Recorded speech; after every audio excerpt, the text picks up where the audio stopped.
Hey, I'm Giacomo Montagnoli, a filmmaker, director, writer for more than 10 years, who in 2021 decided to change life, change job, and become a narrative designer slash game developer or whatever. And here I am, 4 years later, with GLASSHOUSE.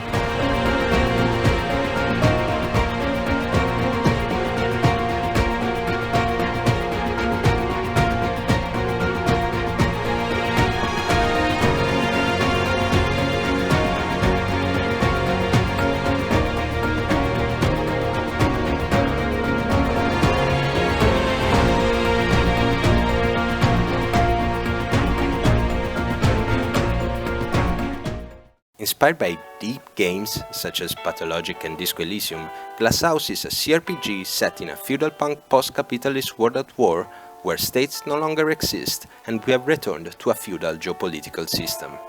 The idea is that you, the player, survive a lockdown, confined in an apartment building wrecked by a terrible murder. You can't believe anyone, neither your neighbors nor your flatmates. It's a game about loss and fate, both ideological and anthropological, where politics is not just a theme, but it's gameplay itself. But how the f are we going to do that without budget? So, GLASSHOUSE isn't just developed by me, I'm just the creative director, but also the game writer, designer and level designer, and that's not enough to develop a video game, right? GLASSHOUSE is developed by FLAT28 COLLECTIVE, and you might be wondering, what the heck is FLAT28 COLLECTIVE? Hi. Hola. Hi. Hey. Hello. They are FLAT28, about 17 people from the video game, film, CGI and comic industries. We are a collective that, for almost 4 years now, without having seen a single cent, has been working on our dream in our free time. And we are completely remote. Our studio is Discord, and we come from Italy, Bulgaria, Canada, Colombia, America, England. We are everywhere, everything, all at once. In April 2022, I think I was in a pretty dark place. Kinda depressed and completely burned out. I couldn't find joy in what I was creating with my day-to-day work as a filmmaker. I had a rent to pay and I realized I was working more for the money than for any real artistic drive. Then at some point, post-COVID, even the paid gigs dried up and I hit the rock bottom. I was barely surviving, eating very little, only able to go to the supermarket once a month. It was a really tough time.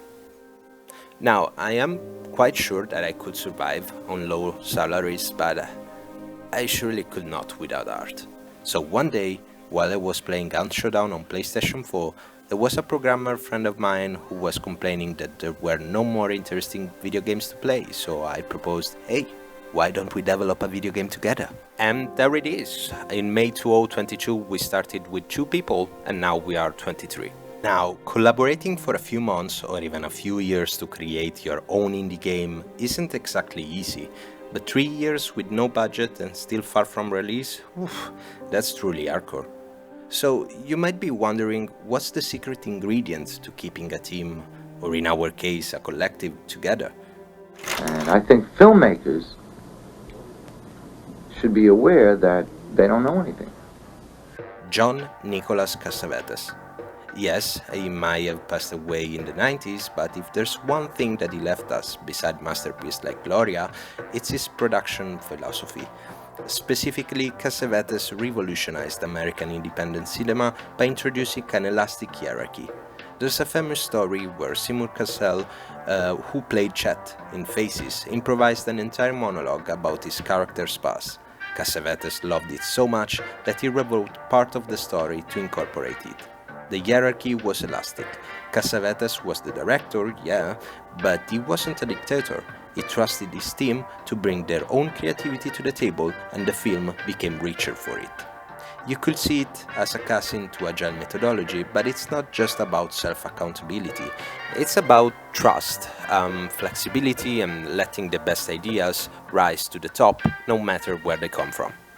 Don't get me wrong, there's a need for a leader, because as the famous Italian singer Giorgio Gaber once said, democracy is not the enemy of quality, it's quality that is the enemy of democracy. My honest and humble opinion is that as a leader you should indeed have the final say, but rather than controlling and giving orders, your role should be to inspire your team. Kindness is the key word. You see, a conflict for any artistic work is necessary, but kindness ensures that the enemy is never the person but the problem itself, because the only thing that truly matters is the project, the art itself.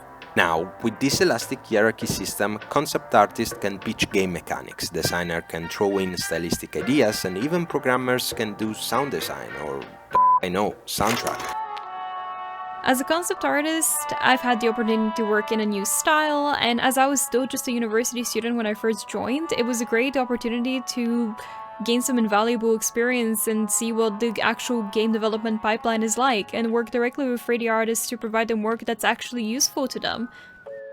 When I started working with them, I quickly realized that they're not like other game teams. No one's driven for the money or for the success. We're all just driven for the love of the art form and the love of game design. One time I sent some of my old paintings from all the way back in high school when I used to go on trips to paint mountains and stuff, and one of our teammates suggested that we incorporate it into the lore and actually use it as pieces in the game. My favorite part of the team is everyone's down to earth, everyone has a strong sense of humor, and no one takes themselves too seriously. And with that, I don't really feel like I work for anyone. I just feel like I work for the game itself, which is awesome. But honestly, the most gratifying thing to me is feeling like a truly valued member of the team, because I've always felt like I'm actually appreciated as a part of this team, which has made the work feel so much more worth it. Yeah, that might sound a little bit chaotic, but that's how we roll. Now, sometimes this can make things a little slower, but here's the big news. GLASSHOUSE officially left pre-production in 2024, and let me tell you, it hasn't been easy, but we're grinding hard, building assets, implementing dialogue, and putting together all of the pieces that will shape the 3 acts of this massive puzzle that we call GLASSHOUSE. And over these 3 years, we have already had our fair share of accomplishments, awards, nomination, and an amazing Discord community, and a concept demo on itch.io that taught us so much about what we're good at and where we need to step up. It's been a wild ride, and we're just getting started. Now, with all that said, I want to wrap up this video by talking about the future goals of FLAT28 Collective and this channel. While we are working hard on this year's reveal on the new look of GLASSHOUSE, we plan to keep you updated on the progress, breaking down our processes from behind the scenes of concept art, programming, level design, and much more. We want to create a truly unique CRPG experience, and we want to experiment, and yes, maybe we are going to do a lot of mistakes, but we are going to do it with you. And that's the cool part of it. At least it will not be our fault, at least entirely. So here it is. Welcome to FLAT28, and yeah, let's build this together.